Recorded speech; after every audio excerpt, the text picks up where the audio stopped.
Vietnam-Romania Business Forum held in Hanoi.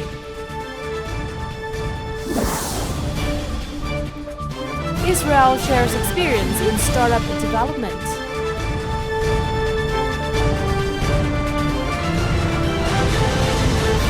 Hello and welcome to BizLine, brought to you by VTV International. You're with me, Lina Pham. And as usual, we start our show with several highlights of the economic scenes during the past week.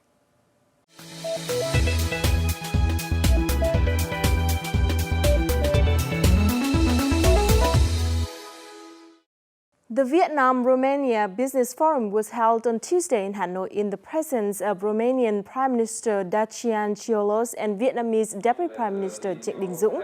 Speaking at the event, Prime Minister Dacian Cioloș emphasized Romania's objective in the coming years is to increase trade turnover with the countries in Southeast Asia, including Vietnam.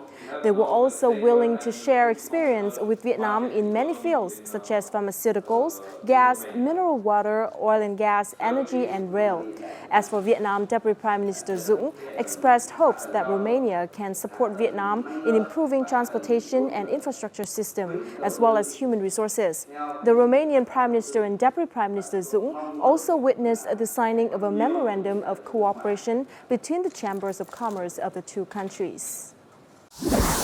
This year's Mekong Delta Economic Cooperation Forum kicked off on Monday in Hậu Giang Province. Representatives from 13 cities and provinces in the Mekong Delta region attended the event. At the forum, major issues related to climate change and rising sea levels, drought and salinity intrusion are also being discussed, along with technological applications in agriculture and assistance to local enterprises and farmers. With 1.5 million hectares of land for paddy cultivation, the Mekong Delta plays a key role in the country's food security. It produces 50% of rice and 65% of aqua products, exports 60% of seafood and 90% of the country's rice. Vietnam's rice exports in the first half of the year fell by 32% over the same period last year, mostly due to competition from other countries, according to Vietnam Food Association. The association has adjusted the total rice export target for the year from 6.5 million to 5.65 million, excluding border trade, a year-on-year fall of 14%. For the first 6 months, a total of 2.7 million tons of rice were exported. During this period, total rice exports to Asia fell by 5.4%, dropping by 9% to China and 52% to the Philippines. Market conditions for Vietnam's rice export could change if the Philippines, Indonesia, and others bought more rice from Vietnam.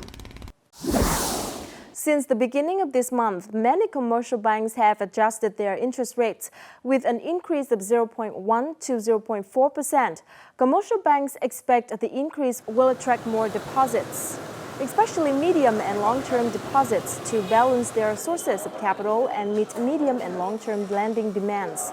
The reason for the adjustment was because the State Bank of Vietnam required banks to reduce the amount of short-term capital for medium and long-term lending from 60% to 50%.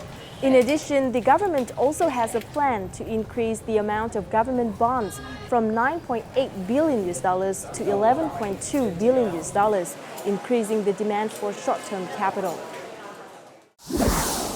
The Ministry of Planning and Investment has recently identified a real estate business to be the most capital attractive and fastest growing sector in the country.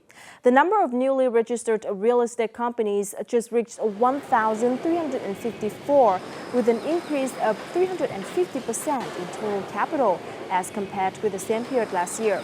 Experts consider this to be a stark recovery of the real estate sector. Many have attributed this to the relaxed credit policy and new favorable legal conditions for real estate investors.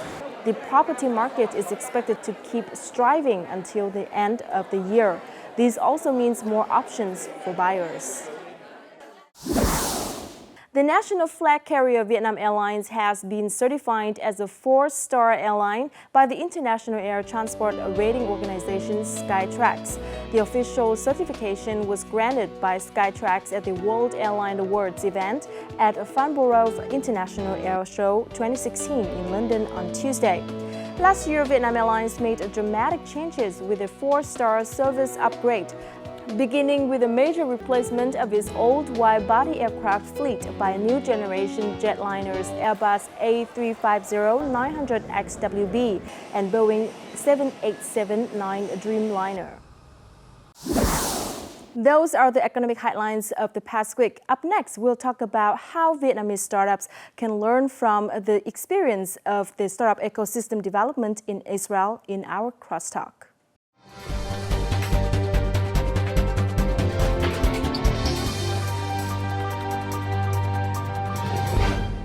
Since the beginning of 2016, startups have become one of the most discussed topics among entrepreneurs. Establishing 2016 as Vietnam's Startup Year, the Vietnamese government has shown their determination in supporting the startup ecosystem in Vietnam. Many domestic and foreign venture capitalists are also eyeing Vietnamese startups. These movements promise booming growth for Vietnamese startups in the future. In its early stage of development, it's important for Vietnamese policymakers and the startup community to take the lessons learned from other countries to set appropriate direction for startup growth. Israel, a country known to the world as a startup nation, might be a good case study for Vietnam. To bring us more insight into the topic, we invite to our program today Israeli Ambassador to Vietnam, Ms. Mirav Elon-Shachar. And we also have Mr. Trần Quang Hưng, a co-founder of UP, a co-working space for startups, whom will talk from the perspective of a Vietnamese startup. But first, let's take a look at the following clip to learn more about the current situation of startup scene in Vietnam.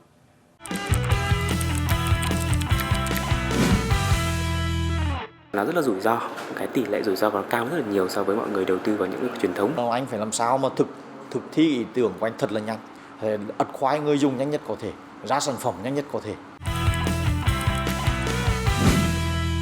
The best thing is to be able to work with a really talented and passionate team. The hard part is putting that team together.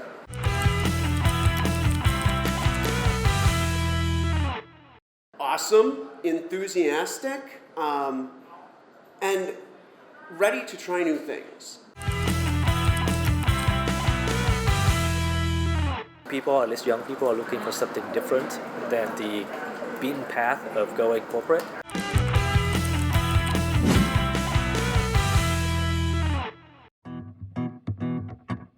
Vietnamese startups have achieved great success. For example, game Flappy Bird by Nguyễn Hà Đông has created a worldwide phenomenon in 2013. It has stayed a top free iPhone app in 109 countries. And Monkey Junior, a language learning app by Đoàn Xuân Hoàng, won the first prize for an education application for the global innovation through science and technology competition held in Silicon Valley in June 2016. Thank you so much for joining us. First question, startup when translated into Vietnamese means starting a business. And this concept might create a few confusions. So how do you think the concept of startup should be framed? Well, first of all, thank you very much for inviting me here to speak on BizLine. Indeed, I think there is quite a confusion, not only here, in many parts of the world, about what a startup constitutes. Is it an SME, or every SME is a startup, once they start?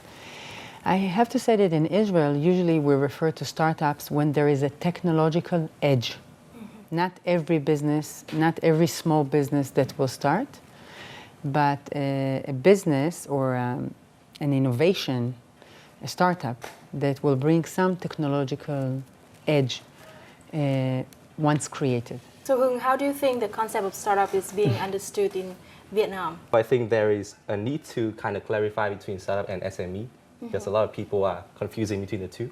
While startup is just a temporary organization designed to kind of search for the repeatable and scalable business model, SME is just focusing on some known products, some known markets, and they're doing that for a sustainable long-term value. Startup is looking for something much higher. So they are looking forward to disrupting some market or creating a whole new market.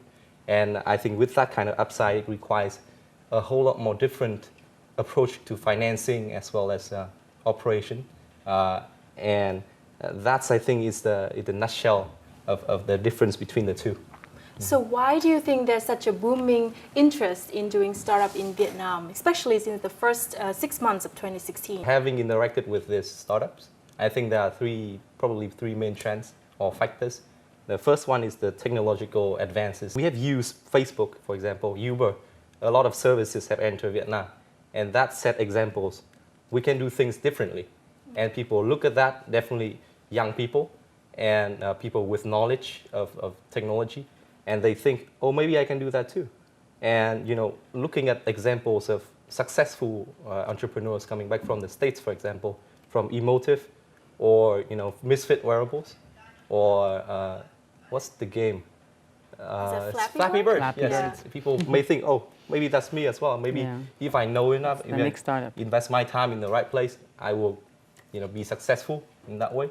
And the third factor would be the government policies. And I think for the past year, the government has done a lot of things to promote startup.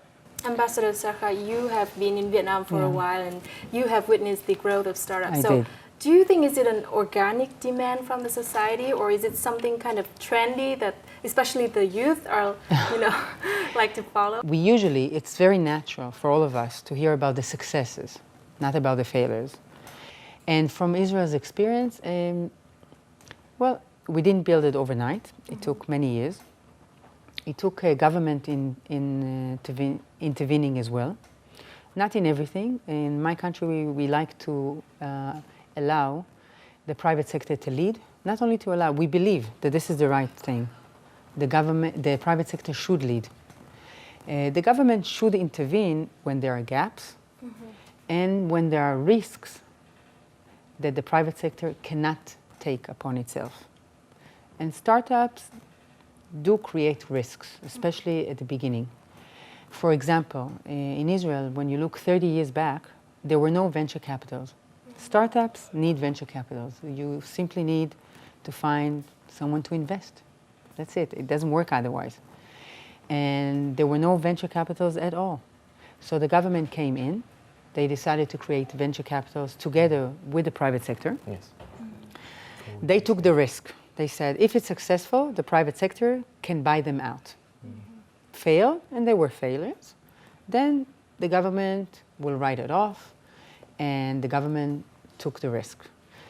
10 years later, all venture capitals became private, and there was no more need for government intervention. And more than that, we started receiving multinational venture capitals. There are other programs, for example, connecting the private sector and the academia. It's very easy for all of us to say that academia should be linked to the private sector.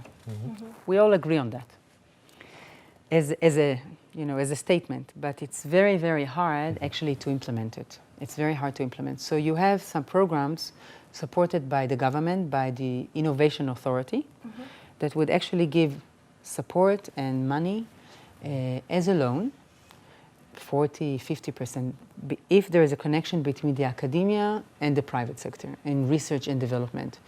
Israel's investment in R&D is among the highest in the world, really, not by government, by private sector. So Hưng, I have a question for you. What do you think of the role of the private sector in helping Vietnamese startup? I think it's very important. A lot of corporates in Vietnam have opened their own venture capital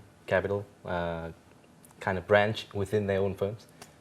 For example, FPT and Viettel, because they understand that there is always a pressure of the startups that may have an impact down the road on their own businesses, so they need to innovate as well. How effective is their venture capital? It remains to be seen, but I think they are reaching out to a lot of stakeholders, for example, universities or schools and the startup community itself, to government agencies. So I'm very hopeful that it will turn into something real. What about foreign venture capitalists? Do you think they are eyeing on Vietnamese? Definitely, I think so. A few years ago, maybe we were just looking to IDG Ventures, maybe. IDG, now there are a lot of investors that startup can approach and convince them, or kind of attract the investments. Like 500. For example, 500 startups from the States, cyber agent from Japan, or Golden Gates. They all invest in a whole lot of startups. And there's a trend that the angel investors themselves are kind of pooling together to gain the information that otherwise they can't have. Angel investors contribute their capital to a startup company, and in return, they own a share of that company. Many angel investors launch startups themselves. They understand the challenges startups face. Việt Nam thì có cái đầu tư khởi nghiệp này thì nó cũng tương đối là mới, hoặc là các nhà đầu tư thiên thần hoặc các quỹ đầu tư thì về mặt các cơ chế pháp lý về bảo đảm cái nguồn vốn, các cái chế tài thì cũng còn nhiều thiếu. Startup ở cái giai đoạn đầu không phải là cái vốn không phải là cái thiếu. Thế nhưng mà cái giai đoạn thứ hai, Series A, Series B, khi mà công ty họ cần đến trên 1 triệu đô đến 10 triệu đô thì đấy là một cái sự thiếu trầm trọng. Tại vì trong nước chúng ta gần như là không có đội ngũ venture capitalist, tức là VC, nhà đầu tư mạo hiểm, các quỹ đầu tư mạo hiểm mà đầu tư ở cái giai đoạn mà 1 đến 10 triệu, giai đoạn rất cần thiết để cho công ty tạo ra sự bùng nổ. Foreign investors also encounter challenges when making investments in Vietnam. According to Hajime Hota, a Japanese businessman, 6 Vietnamese startups projects that he's investing in are required to register in Singapore. Limitations in regulation are causing brain drain in startup sector. Legally, it is very difficult. I think the biggest one is because we are investor, we need to have an investment contract with a company, right? And then, so legally, of course, Singapore is much easier and much cheaper than Vietnam. Topica này, như Foodie này, đấy là những cái công ty mà họ vượt qua được cái early stage và đi vào cái giai đoạn phát triển bùng nổ. Gần như là 100% tất cả các công ty đó họ đều phải kêu gọi vốn từ nước ngoài, và dẫn đến rằng là có rất là nhiều nhà đầu tư ở Singapore, ở Đông Nam Á họ đòi hỏi các công ty phải đặt ở nước ngoài. Nếu mà chúng ta không cải thiện cái việc là vốn cho ở cái Series A, Series B thì có thể chúng ta sẽ đối mặt vấn đề, tức là tất cả các cái công ty khởi nghiệp mà có khả năng phát triển lên được thì đều rời ra nước ngoài hết. There's a concern that already successful startup, when they need to grow bigger, for example, they need like $10 million of fund or 15 or higher, then they have to go out of Vietnam to reach foreign capitalists and domestic ones. What do you think about this? It's a natural process. The capital should be free to move from one country to another, and we should welcome that kind of investment from foreign countries. It's not only about the money, it's also about the expertise, the know-how, and then the connection that they have, that they bring into Vietnam. Probably the product that they are providing now shouldn't be just within Vietnam. They would like to bring it outside of Vietnam, probably. So then I think that's a very smart choice for them to pick not only investors from overseas, but also strategic partners or some mentors overseas. That would be great. I think it happened in the same way as in Israel. Absolutely, absolutely. I was just planning to say that in Israel, if you look, we're a small country, 8 million people, and also limited capital as well. And many of the innovations at the end of the day, they start in Israel, and not always we have the capacity or the capability, the financial capability to develop it. They are being bought by multinational companies. Either they take them completely out or they leave the R&D in Israel. What about the business condition in Vietnam? Because I know that there are many foreign capitalists, they want to open company in Singapore, for example, where the business conditions are easier. Rather than operate in Vietnam, what do you think about this? I personally know a friend from Singapore who would like to register for his company in Vietnam. So I think it's either way. Probably for someone who work in the financial industry, it's easier to be based in Singapore. But a lot of services you can base in Vietnam is actually easier to. Like what service or? So let's say if you were opening a firm which works on outsourcing, then Vietnam would be a better choice because of the readiness of the labor force. And when it comes to registering a firm in that area, it's easier, for real, compared to Singapore. Jacob Kadekian is building his startup in Vietnam. His idea is to build very small computers that can be used inside of other things. According to him, everything this day is either a computer or is becoming a computer.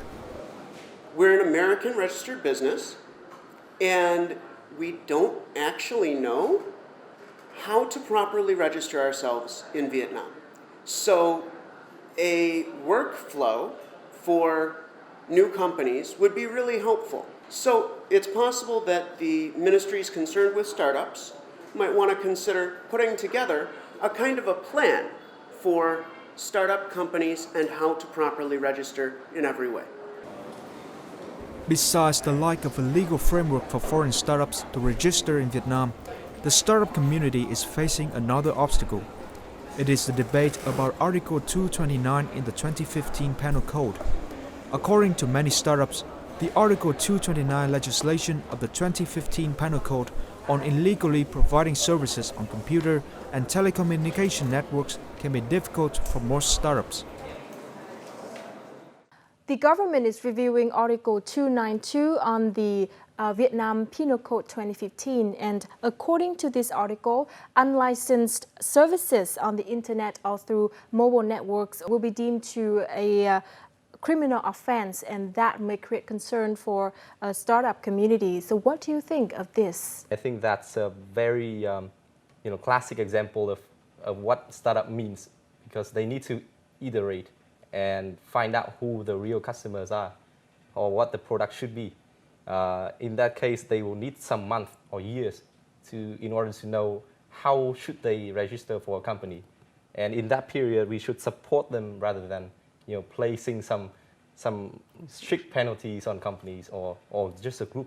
I think that way we can promote entrepreneurship. But now the government is postponing the implementation of the Yes, the startup community is thrilled that the government is cancelling the implementation of the code. Yeah. Here is an example to help you understand better about Article 292. A person opens a game application but hasn't registered for a license yet. He has no intention to stick with his current game model for long. But if by accident he has some revenue on it, he will be subjected to investigation, which is correct under Article 292. The startup community has expressed their desire for amendments to this legislation. Chúng tôi có cái kiến nghị về điều 292 Bộ luật hình sự thì ngay lập tức là Quốc hội là họp khẩn cấp để mà điều chỉnh ngay, thì đấy là những cái tín hiệu rất tốt. Apart from that, the Vietnam Software and IT Services Association also hold a meeting to take opinions from all members and submit a petition to the relevant authorities as soon as possible. What do you think Vietnamese startups need the most to grow besides good skill and capital? Training.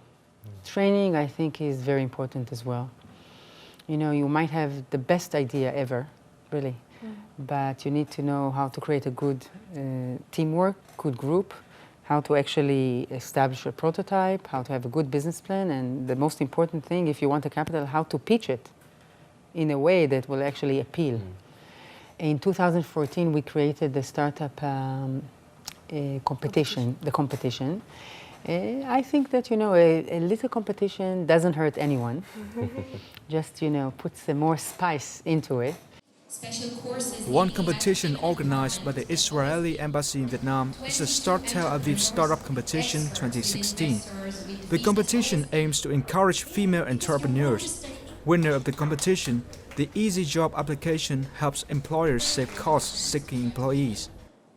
Tôi cảm thấy rất là vui và tự hào vì đã có thể là đại diện cho một đội chỉ mới thành lập trong khoảng 5 tháng và có thể là tham dự cuộc thi.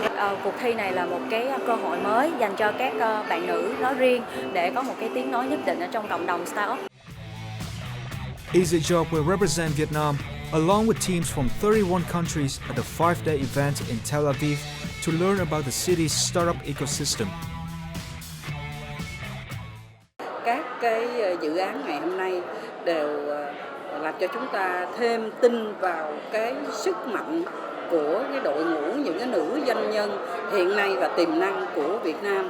Các bạn tiếp cận với lại thị trường thế giới khá là ổn, từ đó đưa ra những cái sáng kiến, những cái dự án mà tôi thấy là nó không chỉ có cái ý nghĩa nội địa mà nó còn có một cái ý nghĩa là tiếp cận được với lại thị trường toàn cầu. The winning team will visit Tel Aviv and share experiences from other teams and international experts. Another big event for startup entitled Echelon Asia Summit 2016 has just been held in Singapore. This is the first time for Vietnam to participate in the event. So Hưng, how do you think Vietnamese startups are taking advantage of all of the opportunities or contests like the Tel Aviv? How do you think, how well are they taking advantage of those opportunities? I think Vietnamese startups are really open and they would love to join all these events and really have something out of it. So a lot of examples are already made, like Topica, which is an edtech company.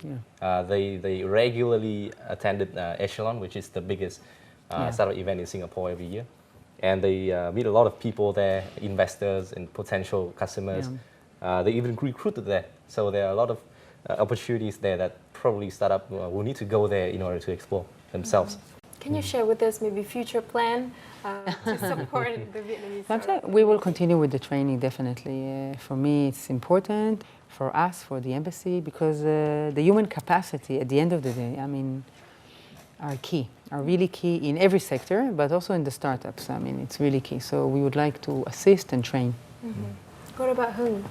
Do you have any things to add?